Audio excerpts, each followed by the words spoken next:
Hello everyone, स्वागत है आपका हमारी YouTube channel Chandel sir chemistry classes में। और आज के इस वीडियो लेक्चर में हम लोग स्टार्ट करेंगे रेडॉक्स अभिक्रिया का लेक्चर नंबर 2।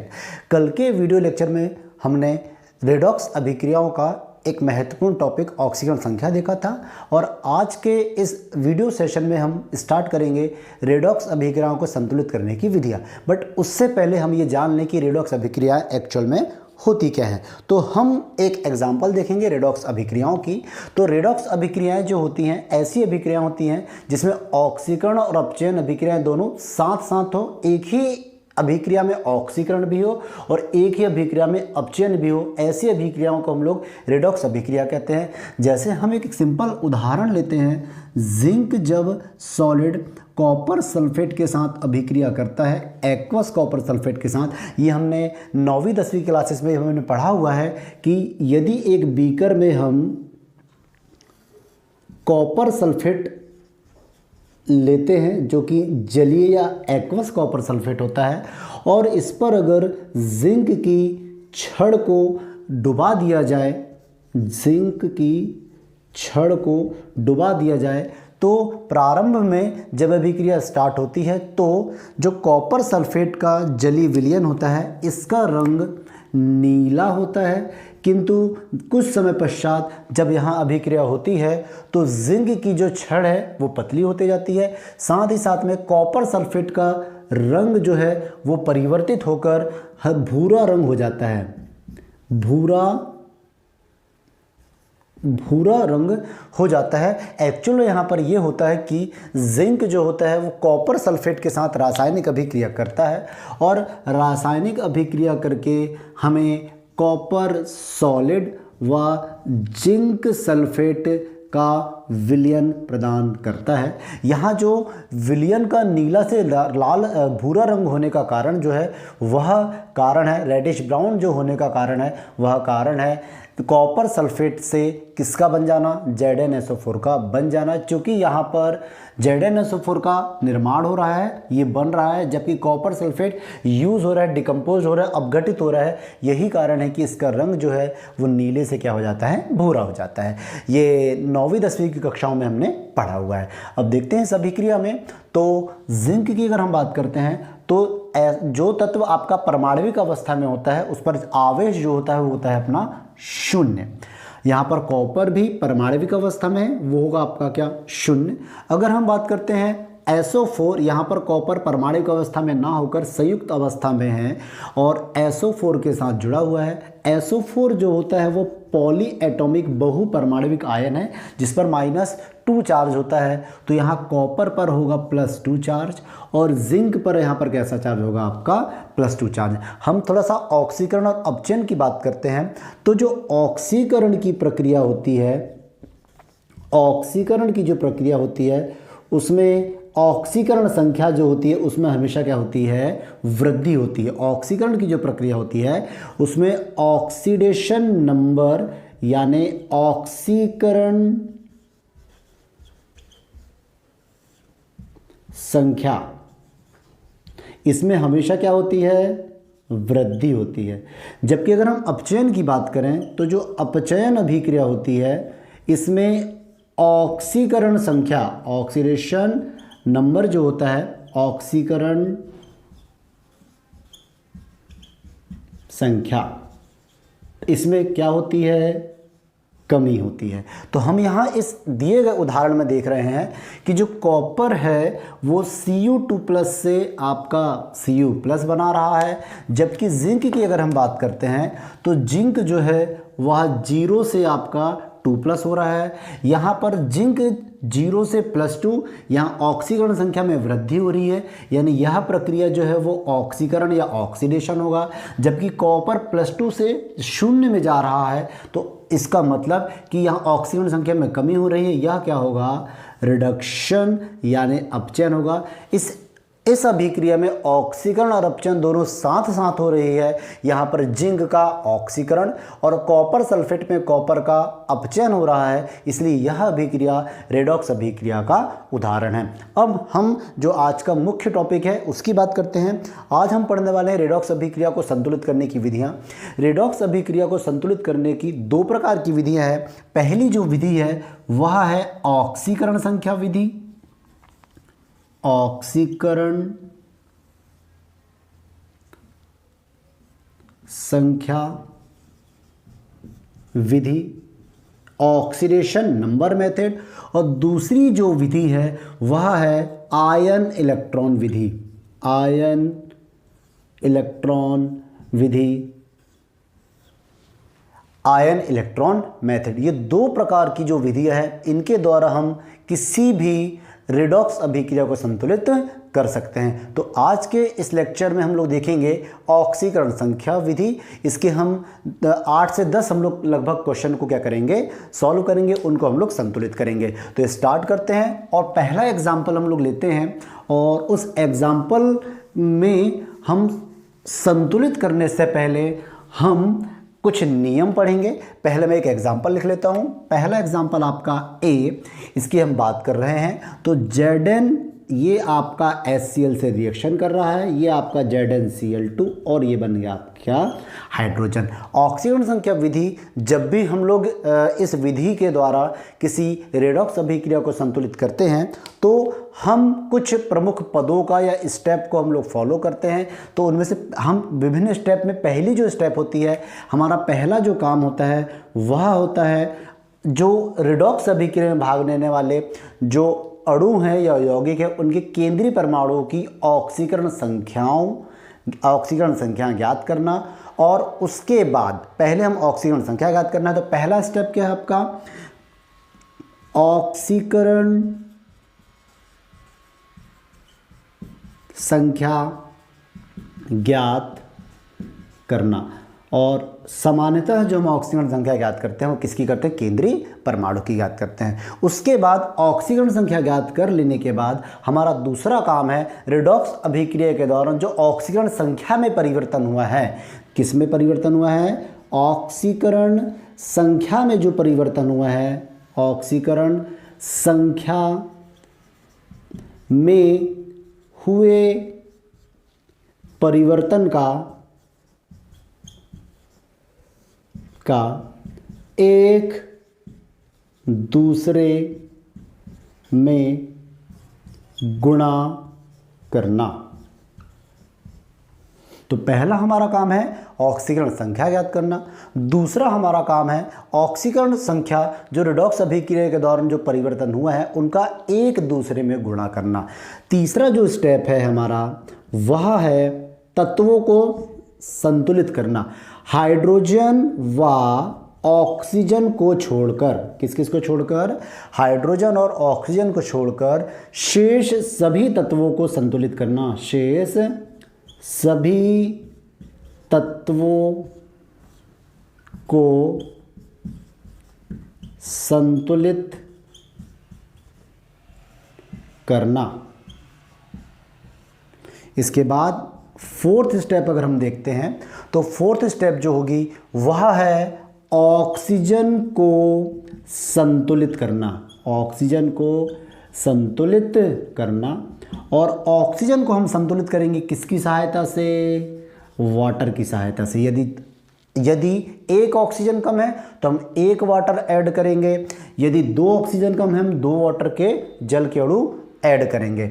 लास्ट स्टेप जो होगी वह होगी हाइड्रोजन को संतुलित करना। और हाइड्रोजन को संतुलित करने के लिए हम किसका यूज़ करते हैं, H+ आयन का यूज़ करते हैं। तो इस प्रकार 5 स्टेप हैं। इसके बाद कुछ स्टेप बढ़ेंगी जो हम लोग एग्जाम्पल में साथों साथ देख लेंगे। तो पहला काम है ऑक्सीकरण संख्या ज्ञात करना। दूसरा काम है रेडॉक्स अभिक्रिया के दौरान ऑक्सीकरण संख्या में जो परिवर्तन हुए हैं उन परिवर्तन का उसी में नहीं एक दूसरे में गुणा करना। इसके बाद हमारा अगला काम है हाइड्रोजन और ऑक्सीजन को छोड़कर शेष जितने भी तत्व हैं उन सबको संतुलित करना। फिर ऑक्सीजन को संतुलित करना। ऑक्सीजन को संतुलित करने के लिए हम जल की सहायता लेंगे। और अंत में हम हाइड्रोजन को संतुलित करेंगे। इसके अलावा और भी जो स्टेप होगी वह हम उदाहरण के साथ साथ देख लेंगे। तो सबसे पहला जो उदाहरण है वह है Zn प्लस HCl, हमें ये क्या दे रहा है, ZnCl2 दे रहा है। तो देखते हैं हम लोग यहाँ पर पहला काम है ऑक्सीजन संख्या ज्ञात कर लेते हैं। चूंकि जिंक अपना परमाणविक अवस्था में, यहाँ पर जिंक सॉलिड फॉर्म में आपका, यहाँ जो जिंक पर चार्ज होगा कितना होगा 0, जबकि यहाँ पर क्लोरीन -1 चार्ज कैरी करता है, 2 क्लोरीन तो -2, तो यहाँ जिंक पर जो आवेश होगा वो कितना होगा +2। यहाँ अगर हम बात करते हैं यहाँ पर हाइड्रोजन, क्लोरीन -1, हाइड्रोजन जो है आपका +1। यहाँ हाइड्रोजन अपने नेचुरल फॉर्म में है, जैसे N2, H2, O2, नाइट्रोजन जो होता है N2 ग्रुप में पाया जाता है, ऑक्सीजन O2 ग्रुप में। तो नेचुरल फॉर्म में जो फिजिकल जो ऑक्सीकरण संख्याएं होती है वो क्या होती है, अपनी शून्य होती है। क्या होती है, अपनी शून्य। यहाँ क्लोरीन पर कोई भी चेंजेस नहीं हो रहे हैं। यहाँ जिंक जो है आपका 0 से 2+ हो रहा है, जबकि जो हाइड्रोजन है वो +1 से क्या हो रहा है, आपका 0 हो रहा है। जिंक का यहाँ पर ऑक्सीकरण हो रहा है, जबकि हाइड्रोजन का यहाँ पर अपचयन हो रहा है। यहाँ पर जो परिवर्तन है, कितने का परिवर्तन है, यहाँ परिवर्तन है 2 का, और यहाँ हाइड्रोजन में जो परिवर्तन है वो कितने का परिवर्तन है, 1 का। हमारा पहला काम था ऑक्सीजन संख्या ज्ञात करना, दूसरा था ऑक्सीजन संख्या में हुए परिवर्तन का। परिवर्तन जिंक में परिवर्तन हो रहा है 2 का, और हाइड्रोजन परिवर्तन हो रहा है कितने का, 1 का। इनका एक दूसरे में गुणा करना, यानी 2 जो परिवर्तन हुआ वो जिंक का हुआ तो इसका गुणा मैं करूंगा HCl में, और एक ऑक्सीजन संख्या में परिवर्तन HCl में हुआ है, इसका गुणा मैं करूंगा किससे, जिंक से। तो इस प्रकार इन संख्याओं का एक दूसरे से गुणा करने के पश्चात इक्वेशन जो बनेगी वो हो जाएगी 2Zn प्लस HCl। यह हमें क्या दे रहा है, ZnCl2 प्लस H2। अब हम देखते हैं यहाँ पर अगला काम है हाइड्रोजन और ऑक्सीजन को छोड़कर शेष सभी तत्वों को हमको संतुलित करना है। तो हाइड्रोजन और ऑक्सीजन को छोड़कर यहाँ पर कौन कौन से तत्व हैं, एक जिंक है और दूसरा क्या है, क्लोरीन है। यहाँ पर जिंक कितने हैं, 2, तो यहाँ पर भी हम जिंक जो होंगे वो कितना ले लेंगे, 2 ले लेंगे। तो इक्वेशन जो हो जाएगा 2ZnHCl, यहाँ 2ZnCl2 हमें क्या दे रहा है, ये साथ में बाय प्रोडक्ट हाइड्रोजन। तो यहाँ पर भी जिंक 2 हो गए, यहाँ पर भी जिंक 2 हो गए। क्लोरीन की अगर हम बात करते हैं तो यहाँ पर देखेंगे 2 दूनी 4 क्लोरीन है हमारे पास। यहाँ केवल कितने क्लोरीन है, केवल कितने क्लोरीन है, 1। यहाँ मैं कितना कर दूंगा, 4 कर दूंगा। इसके बाद हम देखेंगे कि यहाँ पर जो जिंक जो आपका हाइड्रोजन इसकी संख्या कितनी है, 2। तो यहाँ पर भी देखेंगे कितनी संख्या है, यहाँ पर 2, सॉरी हाइड्रोजन यहाँ पर 4 है, यहाँ हाइड्रोजन कितना है आपका 2 है। तो हम यहाँ पर कितना कर देंगे, यहाँ पर 2 कर देंगे। तो इस प्रकार ये जो अभिक्रिया होगी वो कैसी मानी जाएगी, संतुलित मानी जाएगी। अंत में हम ये देखेंगे कि क्या ऐसी कोई संख्या है जिसका हम एक दूसरे में, जिसका हम डिवाइड करें तो संख्या का सबसे भाग चला जाए। क्या ऐसी कोई संख्या है, तो हाँ एक ऐसी संख्या है। कौन सी संख्या है आपकी, 2। 1 मिनट रुकेंगे। यहाँ पर 2 का परिवर्तन हुआ, 2 का मल्टीप्लाई मैंने इससे किया, और 1 का परिवर्तन, सॉरी 2 का परिवर्तन जिंक में हुआ था, यहाँ पर थोड़ा सा मिस्टेक हो गया है, मैं इसको थोड़ा सा सुधार लेता हूँ। यहाँ पर मैंने ऑक्सीजन संख्या में परिवर्तन का उसी में गुणा कर दिया, जबकि मुझे क्या करना है, ऑक्सीजन संख्या में जो परिवर्तन हो रहा है उसका एक दूसरे में गुणा करना है। मुझे 2 का गुणा करना है HCl के साथ, और 1 का गुणा करना है किसके साथ, जिंक के साथ। तो क्या हो जाएगा आपका Zn, 2 का परिवर्तन जिंक में हुआ था, इसका मल्टीप्लीकेशन में गुणा करूँगा मैं HCl के साथ, तो 2HCl, ये मुझे देगा ZnCl2 प्लस H2। अब सही है। यहाँ पर जिंक कितने हैं, 1, यहाँ पर भी जिंक कितने हैं, 1, क्योंकि एक दूसरे में गुणा करने के पश्चात हमें हाइड्रोजन और ऑक्सीजन को छोड़कर शेष तत्वों को संतुलित करना है। यहाँ पर हाइड्रोजन और ऑक्सीजन, हाइड्रोजन तो है ही नहीं, और ऑक्सीजन को छोड़कर कितने तत्व हैं यहाँ पर अपने दूसरे वाले, जिंक और क्लोरीन, इनको हम पहले संतुलित करेंगे। यहाँ पर जिंक कितने हैं, 1, यहाँ पर भी जिंक कितने हैं, 1, यहाँ क्लोरीन कितने हैं, 2, यहाँ भी क्लोरीन कितने हैं, 2। बात करते हैं अब हाइड्रोजन और ऑक्सीजन को छोड़कर शेष तत्वों को संतुलित करने के बाद हमें किसे संतुलित करना है, ऑक्सीजन को। क्या इस रिएक्शन में ऑक्सीजन दिखाई दे रहा है, नहीं, तो अंत में हम किसको संतुलित करेंगे, हाइड्रोजन को। हाइड्रोजन तो पहले से ही संतुलित है, लेफ्ट हैंड साइड में भी 2 हाइड्रोजन और राइट हैंड साइड में भी कितने हाइड्रोजन है, 2 हाइड्रोजन है। इस प्रकार जो पहला जो रेडॉक्स अभिक्रिया था उसे हमने ऑक्सीकरण संख्या विधि के द्वारा संतुलित कर लिया। अब हम दूसरा क्वेश्चन सॉल्व करते हैं और दूसरा क्वेश्चन हम यहाँ पर लेंगे जिसे हम लोग ऑक्सीकरण संख्या विधि के द्वारा संतुलित करेंगे। तो देखेंगे हम लोग यहाँ पर कॉपर आपका क्या है ये NO3 माइनस, और कॉपर NO3 माइनस के साथ हमें NO2 और Cu2 प्लस प्रदान कर रहा है। अब हम देखते हैं सबसे पहला काम हमारा क्या है, ऑक्सीकरण संख्या ज्ञात करना। सबसे पहले ऑक्सीकरण संख्या हम ज्ञात करेंगे तो कॉपर अपने परमाणविक अवस्था में है। परमाणविक अवस्था में जो इस पर आवेश होगा वो कितना होगा 0। यहाँ तो हमें दिख रहा है कितना है +2। NO3 में हम नाइट्रोजन की ऑक्सीकरण संख्या निकालेंगे तो NO3 में नाइट्रोजन पर ऑक्सीकरण NO3 माइनस में नाइट्रोजन को मान लेंगे X, ऑक्सीजन पर -2 चार्ज होता है, टोटल 3 ऑक्सीजन है तो -6 = -1। सो X = -1, ये साइड चेंज करेगा तो क्या हो जाएगा +6, तो X = हो जाएगा आपका +5। यहाँ नाइट्रोजन पर जो ऑक्सीकरण संख्या है वो कितनी है +5। यहाँ पर हम देखेंगे ऑक्सीकरण संख्या कितनी हो जाएगी +4। तो इस प्रकार हमने सबसे पहला क्या काम किया, ऑक्सीकरण संख्या ज्ञात कर लिया। दूसरा काम हमारा है ऑक्सीकरण संख्या में जो परिवर्तन हुए हैं उन परिवर्तन को हमको क्या करना है, ज्ञात करना है। तो देखते हैं हम लोग यहाँ पर 0 से कॉपर आपका क्या बन रहा है 2+, और यहाँ पर +4 से 5 से 4, यहाँ कितने का अंतर है, केवल 1 का। यहाँ कितने का अंतर है, 2 का अंतर है। 2 का गुणा करूँगा मैं, 2 का परिवर्तन किस में हो रहा है, कॉपर में। इस 2 का गुणा करूँगा मैं NO3 में, और 1 का गुणा करूँगा मैं किस में, कॉपर में। सो इक्वेशन जो होगी हमारी होगी Cu + NO3 नेगेटिव, आपका ये हो जाएगा ट्वाइस NO2 + Cu2 +। हमारा अगला काम क्या है, हाइड्रोजन और ऑक्सीजन को छोड़कर सभी तत्वों को संतुलित करना है। तो हाइड्रोजन और ऑक्सीजन को छोड़कर यहाँ पर कौन कौन से तत्व हैं, कॉपर है और नाइट्रोजन है। कॉपर लेफ्ट हैंड साइड में कितना है 1, राइट हैंड साइड में भी कॉपर कितना है 1 ही है। नाइट्रोजन की बात करते हैं तो लेफ्ट हैंड साइड में कितने नाइट्रोजन है 2, जबकि राइट हैंड साइड में जो नाइट्रोजन है वो कितना है 1। तो यहाँ पर भी मैं क्या कर दूंगा 2 कर दूंगा। इस प्रकार हाइड्रोजन और ऑक्सीजन को छोड़कर शेष सभी तत्व क्या हो गए, संतुलित। उसके बाद अगला हमारा काम है ऑक्सीजन को संतुलित करना, किसकी सहायता से, जल की सहायता से। तो यहाँ पर हम देखेंगे लेफ्ट हैंड साइड में कितने ऑक्सीजन है, 3 दूनी 6, जबकि यहाँ पर कितने ऑक्सीजन है, 4 ऑक्सीजन है।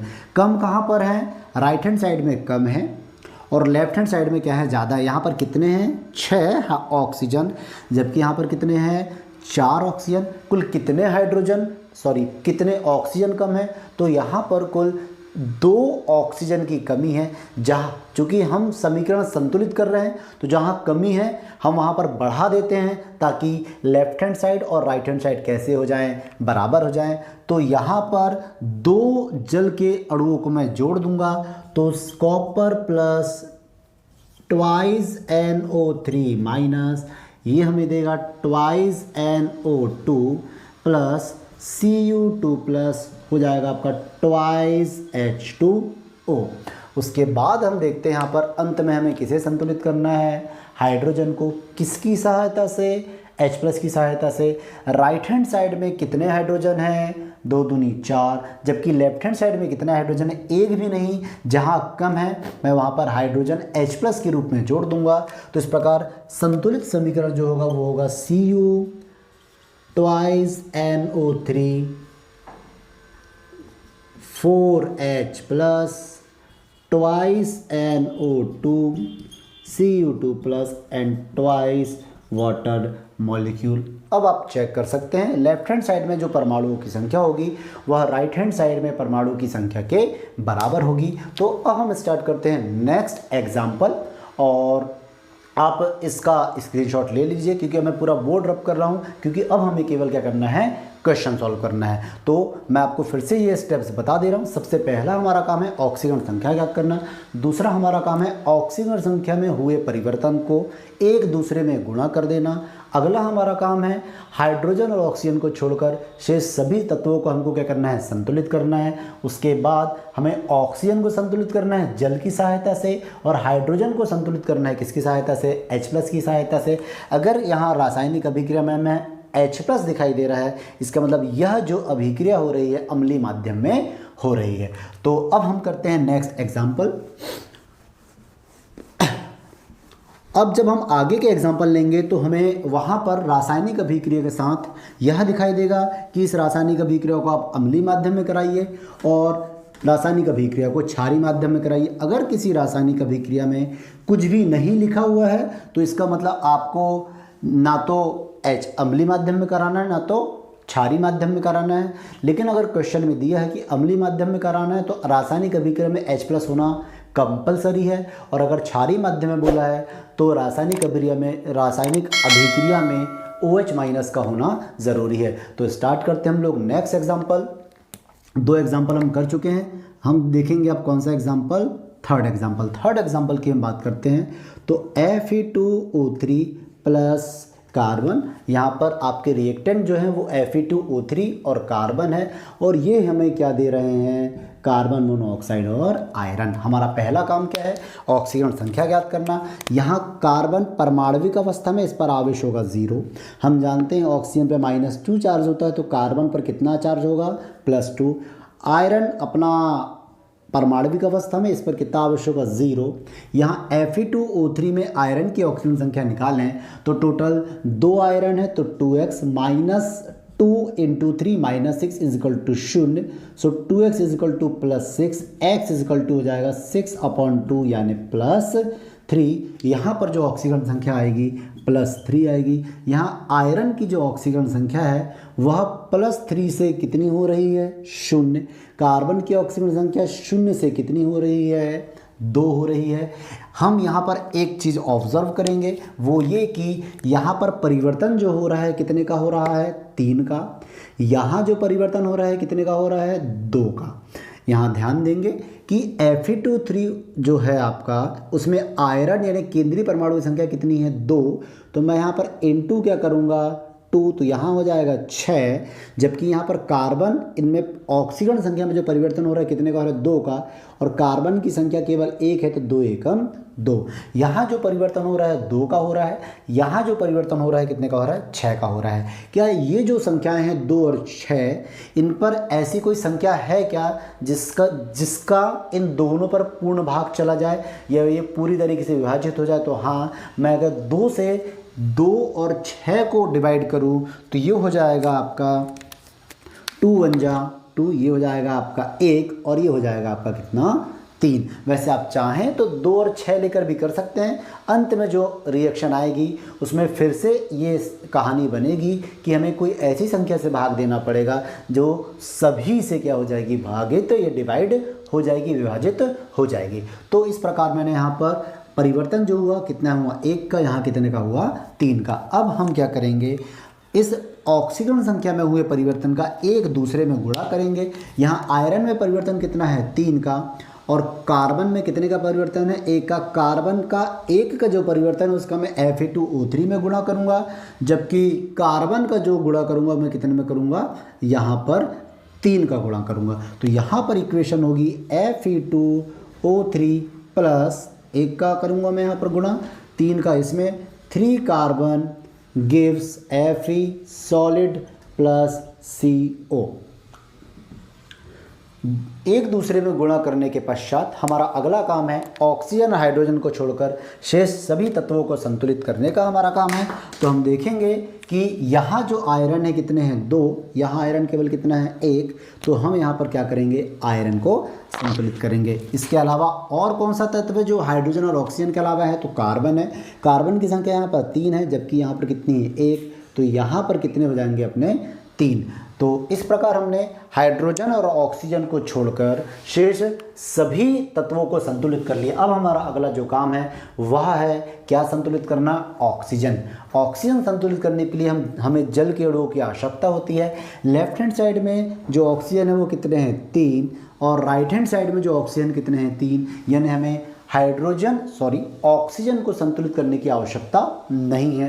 अंत में बचा हाइड्रोजन। जब इस रासायनिक अभिक्रिया में अभिकारक की ओर हाइड्रोजन है ही नहीं तो हम एक्स्ट्रा हाइड्रोजन यहाँ पर जोड़ेंगे क्या, नहीं जोड़ेंगे। यह रासायनिक अभिक्रिया यह संतुलित हो चुकी। अब हम करेंगे नेक्स्ट एग्जाम्पल हम लेंगे जिसमें रिएक्टेंट, ये जो अगला हम जितनी भी यहाँ पर रासायनिक अभिक्रिया कर रहे हैं उन रासायनिक अभिक्रिया का संतुलन, वो रस अभिक्रियाएँ कौन सी है, रेडॉक्स अभिक्रिया, और रेडॉक्स अभिक्रियाओं को संतुलित कर रहे हैं हम लोग किसके द्वारा, ऑक्सीकरण संख्या विधि के द्वारा। हम अगला क्वेश्चन लेंगे जिसमें आपका Fe2 plus dichromate Cr2O7 2- ion के साथ अम्लीय माध्यम में अभिक्रिया कर रहा है, और अम्लीय माध्यम से अभिक्रिया करके हमें Fe3 प्लस Cr3 प्लस और वाटर के मॉलिक्यूल हमको प्रोवाइड करा रहा है। हमें इस रिएक्शन को क्या करना है, संतुलित करना है। तो देखते हैं हमारा पहला काम क्या है, ऑक्सीकरण संख्या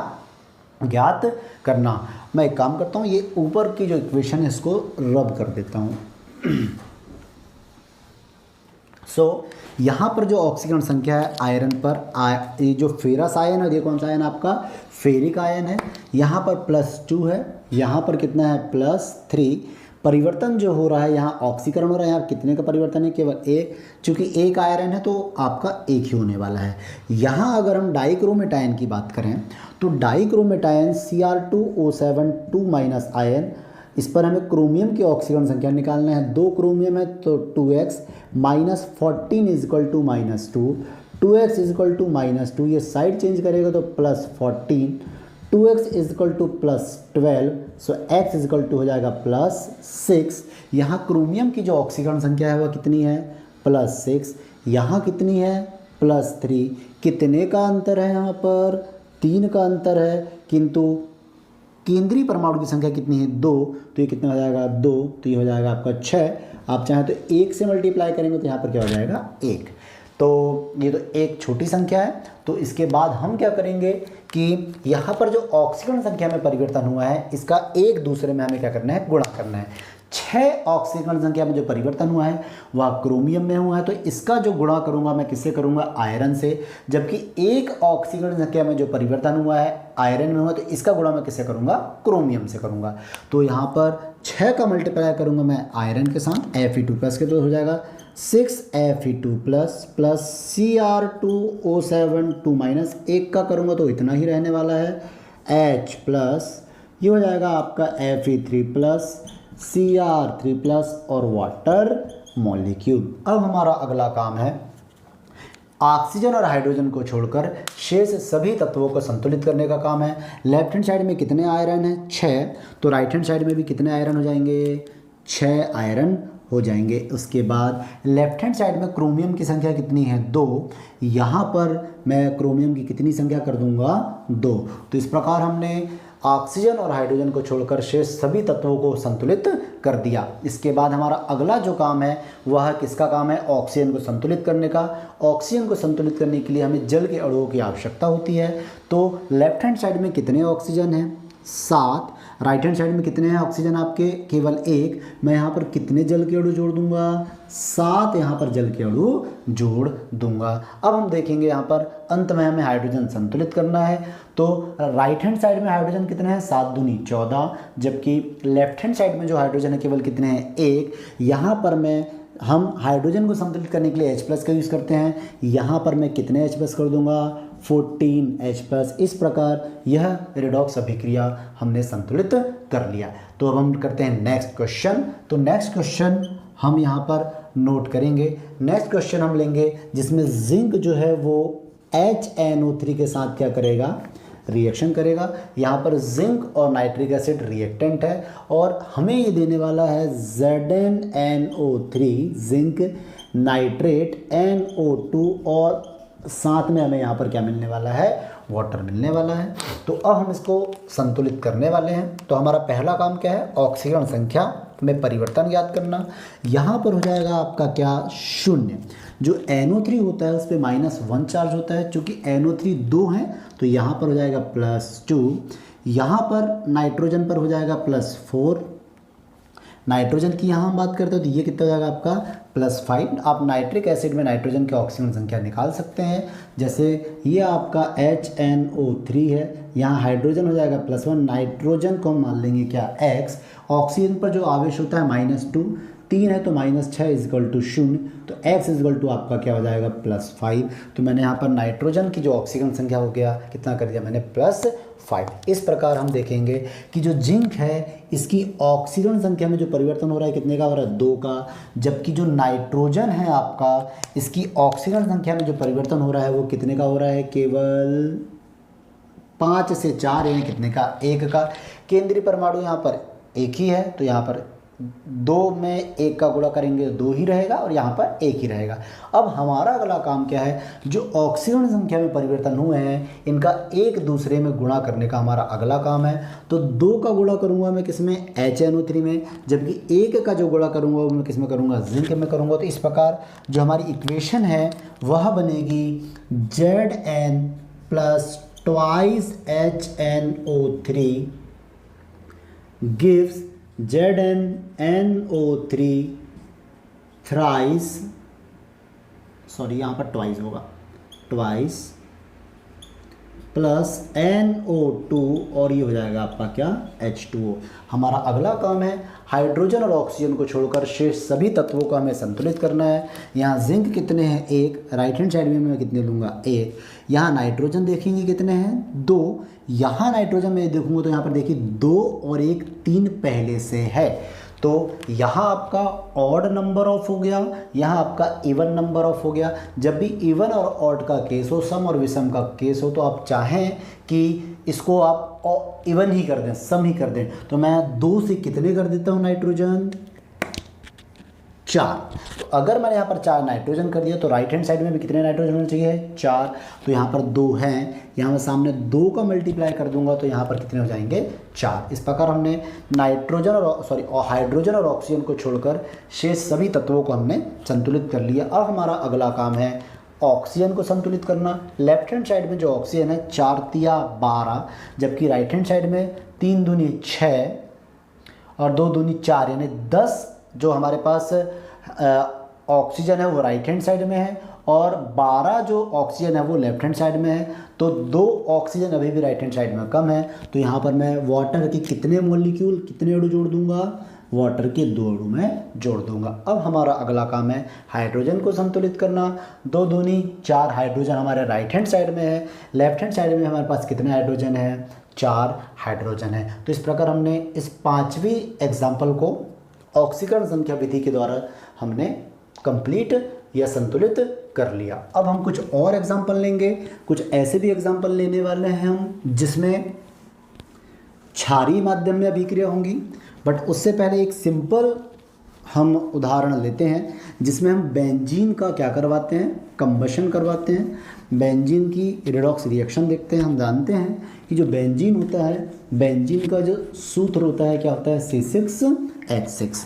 तो अगली जो हमारी अभिक्रिया होगी 6वीं, इसमें हम लोग क्या करेंगे बेंजीन का हम क्या करवा रहे हैं ये ऑक्सीडेशन करवा रहे हैं। ऑफ कोर्स हाइड्रोकार्बन है आपका, हाइड्रोकार्बन ऑक्सीकरण पर कार्बन डाइऑक्साइड और वाटर देने वाला है, तो ये हो जाएगा आपका CO2 और ये हो गया आपका क्या वाटर। चलो पहला हमारा काम क्या है ऑक्सीजन संख्या ज्ञात करने का। तो ऑक्सीजन नेचुरल रूप से O2 के रूप में पाया जाता है, तो इस पर हो जाएगा आपका 0 चार्ज, जबकि यहाँ पर ये आपका क्या आ जाएगा ऑक्सीजन पे -2 चार्ज। हम बेंजीन में कार्बन की निकालते हैं, तो जो हाइड्रोजन जो होगा आपका उस पर +1 आवेश होता है, हम सभी जानते हैं। C6H6 में टोटल 6 बेंजीन 6 कार्बन है, तो 6x हो जाएगा आपका +6 = 0, सो 6 = -6, x = -6/6 = -1। यहाँ पर जो बेंजीन का कार्बन है इस पर -1 है और यहाँ पर कितना है आपका +4, यहाँ पर टोटल कितना है +4। अब हम यहाँ पर पहला काम क्या है ऑक्सीजन संख्या में परिवर्तन का। तो यहाँ पर देखेंगे ऑक्सीजन 0 से हो रहा है -2 यानी कितने का परिवर्तन हो रहा है 2 का। तो हम यहाँ पर 2 का परिवर्तन 0 से -2 के बीच में कर चुके हैं और यहाँ पर हम देखेंगे कितने का परिवर्तन है -1 से +5 यानी कि कितने का परिवर्तन है 5 का चेंज है। कितने का चेंज है आपका 5 का। यहाँ पर कार्बन की संख्या कितनी है 6, तो कितना हो जाएगा ये 30। यहाँ पर ऑक्सीजन कितने थे 2, तो यहाँ पर कितना हो जाएगा आपका ये 4। तो इस प्रकार ऑक्सीजन संख्या में हमने परिवर्तन ज्ञात कर लिया। क्या ऐसी कोई संख्या है जिसका 4 में भी भाग चले जाए और 30 में भी भाग चला जाए? तो हाँ, 2 से, जैसे 4 से करेंगे तो 4 से ये तो डिवाइड हो जाएगा, लेकिन 30 डिवाइड होगा क्या? नहीं। तो मैं 2 से इसको डिवाइड कर दूंगा, तो 2 से डिवाइड करने पर ये हो जाएगा आपका 2, और ये हो जाएगा आपका क्या? 15 या 15 का जो परिवर्तन हो रहा है वो कार्बन में हो रहा है, तो इस 15 का गुणा मैं किस में करूँगा? ऑक्सीजन में। और 2 का परिवर्तन किस में हो रहा है? ऑक्सीजन। इसका गुणा करूँगा मैं किसके साथ? बेंजीन के साथ। तो इस प्रकार यह इक्वेशन हो जाएगी 2C6H6 प्लस O2, कितने होना चाहिए O2? 15 O2। ये हमें देंगे कार्बन डाइऑक्साइड और वाटर मॉलिक्यूल। हमारा अगला जो काम है क्या है? ऑक्सीजन और हाइड्रोजन को छोड़कर शेष तत्वों को संतुलित करने का है। तो यहाँ पर कार्बन कितने हैं? 12। यहाँ पर कितने हैं? केवल 1। यहाँ पर मैं कितने कर दूंगा? 12 कार्बन। इसके बाद हमारा काम है ऑक्सीजन को संतुलित करने का। लेफ्ट हैंड साइड में जो ऑक्सीजन है 15 दूनी 30 है, राइट हैंड साइड में जो है 12 दूनी 24 और 1 25। अभी भी मेरे पास 5 हाइड्रोजन कम है, तो मैं यहाँ पर 6 कर दूंगा। देखेंगे 15 दूनी 30, 12 दूनी 24 और ये 6 30 हो जाएगा। अब अंत में हमें क्या संतुलित करना है? Hydrogen. Hydrogen left hand side में कितने हैं? 6 दूनी 12 और यहाँ पर भी कितने हैं? 6 दूनी 12। इस प्रकार यह जो रासायनिक रेडॉक्स अभिक्रिया थी वह हमने संतुलित कर लिया। अब हम देखेंगे नेक्स्ट एग्जाम्पल, जिसमें हम लोग बेसिक मीडियम का क्या करेंगे? उदाहरण लेंगे। तो नेक्स्ट एग्जाम्पल जो है जिसमें हम लोग देखेंगे MnO4 माइनस, जो परमैग्नेट आयन जो है वह Br माइनस के साथ कंबाइन होकर हमें क्या प्रोवाइड कराता है? MnO2 प्रोवाइड कराता है। इसके अलावा BrO3 माइनस, इसे हमें कराना है कौन से माध्यम में? क्षारीय माध्यम में। कौन से माध्यम में? क्षारीय माध्यम में। क्षारीय माध्यम में रिएक्शन हो रही है, यानी रासायनिक अभिक्रिया में हाइड्रोक्साइड OH माइनस का होना कंपलसरी है। तो इसे भी हम लोग पहले उसी विधि से संतुलित करने वाले हैं। तो पहला हमारा काम क्या है? ऑक्सीजन संख्या ज्ञात करना। तो यहाँ पर जो मैग्नीज है इसकी ऑक्सीजन संख्या आएगी +7, यहाँ पर आएगी +4, यहाँ जो आएगी 3 दूनी 6, और निकाल के देख लेते हैं। तो ब्रोमीन आपका हो जाएगा X, ऑक्सीजन पर -6 = -1, कितना हो जाएगा? +5। यहाँ पर कितना चार्ज है आपका? -1। मैग्नीज देखेंगे हम लोग कितने से कितना हो रहा है आपका? 7 से 4, यानी कितने का परिवर्तन है? 3 का। जबकि ब्रोमीन जो है आपका -1 से +6, यानी कितने का परिवर्तन है? 6 का परिवर्तन है।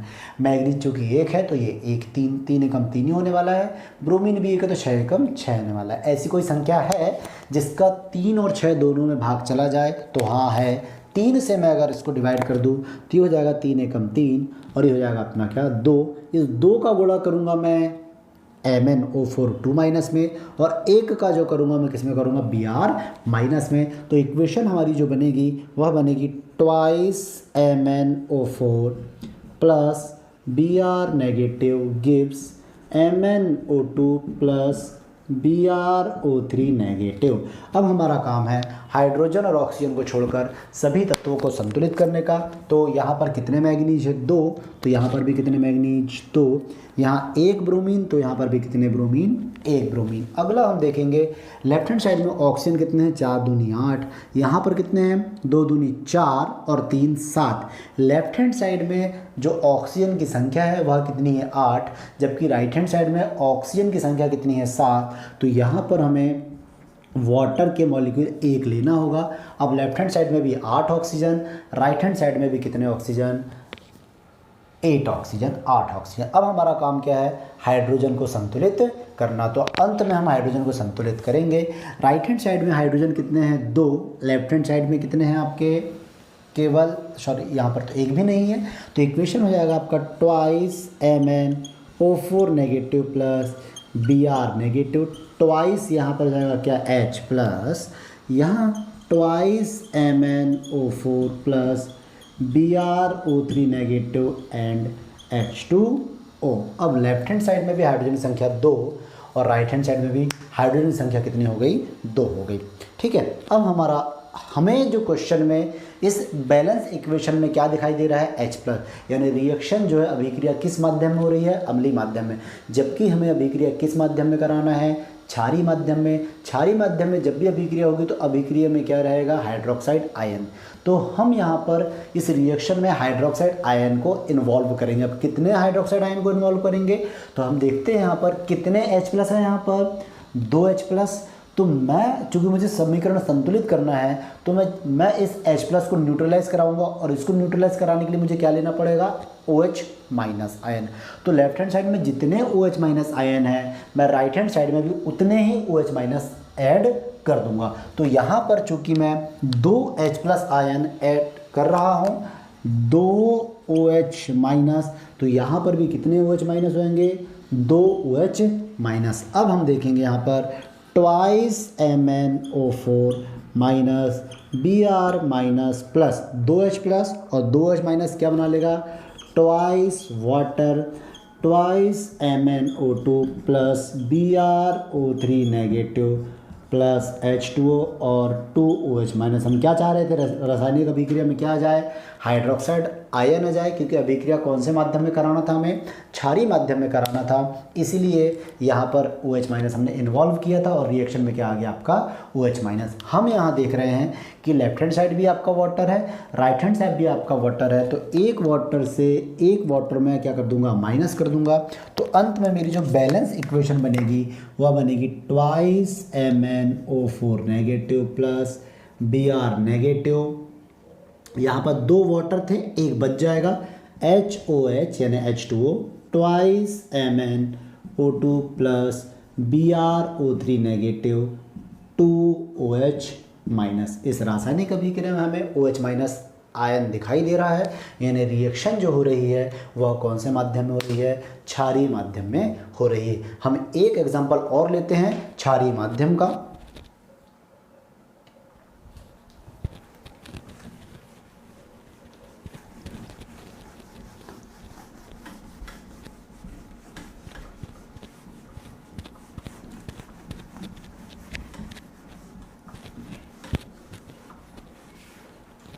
एक अन्य अभिक्रिया जिसमें अभिक्रिया जो होगी वो हम कहाँ कराएंगे, क्षारीय माध्यम में। आई थिंक सो मैंने 7 क्वेश्चन करवा चुका हूँ, ये 8वां क्वेश्चन हम देखते हैं, जिसमें CrOH3 की रिएक्शन हम कराएंगे IO3 नेगेटिव से।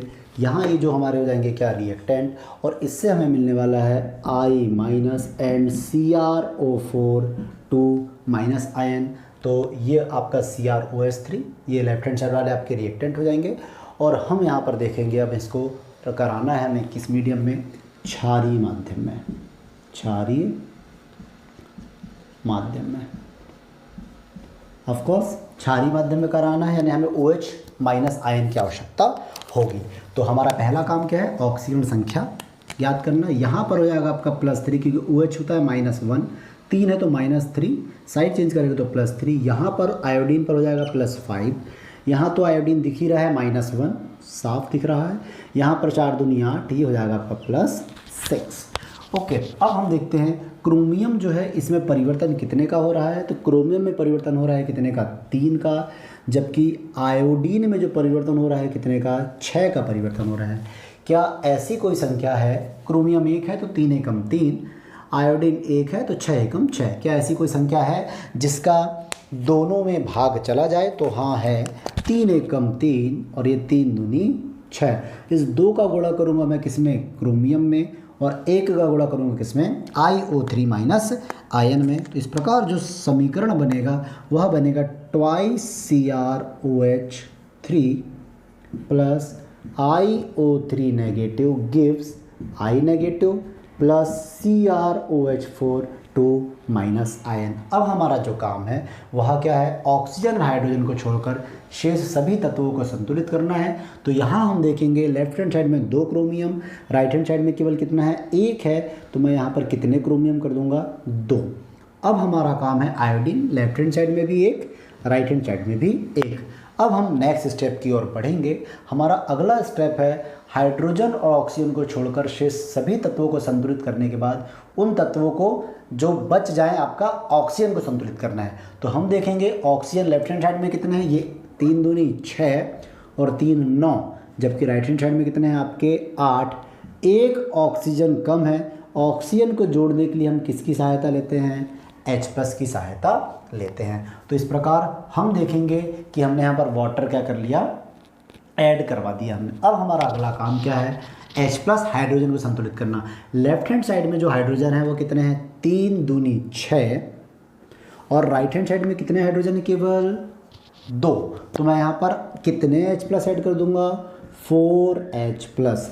लेकिन हमें यहाँ अभिक्रिया में H+ दिखाई दे रहा है, जबकि हमें रिएक्शन कराना था कौन से माध्यम में, क्षारीय माध्यम में। क्षारीय माध्यम में हमें अभिक्रिया कराना है तो रिएक्शन में हमें हाइड्रोक्साइड आयन का दिखना ज़रूरी है।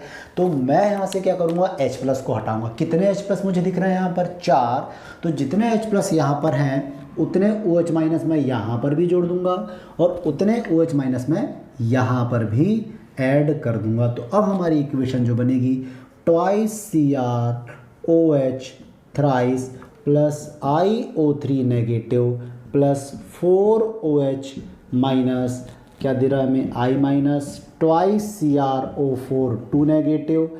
ये आपका हो जाएगा, देखेंगे H+ और OH माइनस, 4 वाटर, ये 5, तो हो जाएगा आपका 5 वाटर। लेफ्ट हैंड साइड में वाटर है क्या, नहीं है। यह अभिक्रिया जो है वह ऑक्सीकरण संख्या विधि के द्वारा हमने संतुलित कर लिया है। अब एक लास्ट क्वेश्चन हम करते हैं जिसे हम लोग एसिडिक मीडियम में करवाएंगे, जो कि आखिरी क्वेश्चन होगा। इस क्वेश्चन में हम यहाँ पर डाइक्रोमेटाइन लेंगे, Cr2O7 2- आयन। इस Cr2O7 2- की हम रिएक्शन कराएंगे SO3 2- के साथ, और ये हमें रिडॉक्स अभिक्रिया द्वारा Cr3+ और SO4 2- प्रोवाइड करा रहे हैं। अभिक्रिया हमें कराना है कौन से माध्यम में, अम्लीय माध्यम में। अम्लीय माध्यम में अभिक्रिया हो रही है, यानी अंत में जो समीकरण होगा उसमें H+ आयन का होना ज़रूरी है। देखते हैं हम लोग यहाँ पर क्रोमियम की ऑक्सीजन संख्या 14 कितनी हो जाएगी आपकी, 6, 7 दूनी 14, 12, और यहाँ पर हम देखेंगे कितना हो जाएगा, 3 दूनी 6, वो हो जाएगा अपना 4 + 2, आई थिंक, 1 मिनट रुक जाए। सल्फर को मान लेंगे हम X, ऑक्सीजन -6 = -2, सो X = -2 + 6, X = आपका +4। सॉरी, सल्फर की ऑक्सीकरण संख्या यहाँ पर होगी +4, यहाँ तो +3 है ही, 4 दूनी 8, यहाँ पर हो जाएगा इतना 6 हो जाएगा। यहाँ पर सल्फर +6 बन रहा है 4 से, सल्फर की ऑक्सीकरण संख्या में वृद्धि हो रही है, यानी सल्फर का ऑक्सीकरण हो रहा है, और क्रोमियम का यहाँ पर क्या हो रहा है, अपचयन हो रहा है। अब हम यहाँ पर परिवर्तन देख लेते हैं। क्रोमियम में जो परिवर्तन है वो कितने का है, 3 का, किंतु यहाँ पर क्रोमियम 2 हैं, तो 3 दूनी हो जाएगा अपना कितना, 6। सल्फर में परिवर्तन कितने का है, सल्फर में होने वाला परिवर्तन कितने का है, 2 का। 1 सल्फर है तो 2 एकम क्या हो जाएगा अपना, 2। क्या ऐसी कोई संख्या है जिसमें 2 और 6 दोनों का भाग चला जाए, तो हाँ है, 2 से भाग दे दूंगा मैं, तो ये 1 बार, और ये कितने बार, 3 बार। इस 3 का गुणा करूंगा मैं किसमें, सल्फर में, और 1 का गुणा करूंगा मैं किसमें, क्रोमियम में। तो इक्वेशन जो होगी Cr2O7 2- Cr2O7 2- plus 3SO3 2- gives Cr3+ plus SO4 2- reaction हमें कराना है अम्लीय माध्यम में। तो अब अगले स्टेप में हम देखते हैं कि ऑक्सीजन और हाइड्रोजन को छोड़कर सभी तत्वों को हमें संतुलित करना है। तो लेफ्ट हैंड साइड में 2 क्रोमियम, तो राइट हैंड साइड में भी कितने कर दूं मैं, 2। लेफ्ट हैंड साइड में 3 सल्फर, तो राइट हैंड साइड में भी मैं कितने सल्फर कर दूं, 3। अब हमें ऑक्सीजन को संतुलित करना है जल की सहायता से। लेफ्ट हैंड साइड में जो ऑक्सीजन है कितने हैं, 7, और 3 9, 3 3 9 और 7 16 ऑक्सीजन लेफ्ट हैंड साइड में है, और राइट हैंड साइड में जो ऑक्सीजन है 4 3 12, यानी यहाँ पर 4 जल के अणु को मैं जोड़ दूंगा। अब राइट हैंड साइड में हाइड्रोजन कितने हैं, 4 दूनी 8, और लेफ्ट हैंड साइड में कितने हैं, केवल, सॉरी, लेफ्ट हैंड साइड में तो एक भी नहीं है, तो यहाँ पर मैं 8H+ को क्या कर दूंगा, जोड़ दूंगा। तो इस प्रकार Cr2O7 2- thrice SO3 2- plus 8H+, और अंत में हमें मिलेगा twice Cr3+ thrice SO4 2- plus 4H2O। तो इस प्रकार आज हमने रेडॉक्स अभिक्रिया के लेक्चर नंबर 2 में रेडॉक्स अभिक्रिया को संतुलित करने की विधियाँ पढ़ लिया है। इसे हमने विभिन्न स्टेप में हमने इसके नियम देखा और उसके बाद हमने 8 से 10 क्वेश्चन लगभग हमने सॉल्व किया है। तो मिलते हैं नेक्स्ट लेक्चर में एक दूसरी विधि जिसका नाम है आयन इलेक्ट्रॉन विधि। तो नेक्स्ट लेक्चर में हम लोग आयन इलेक्ट्रॉन विधि को डिस्कस करेंगे। तो मिलते हैं नेक्स्ट लेक्चर में। Till then bye bye all of you.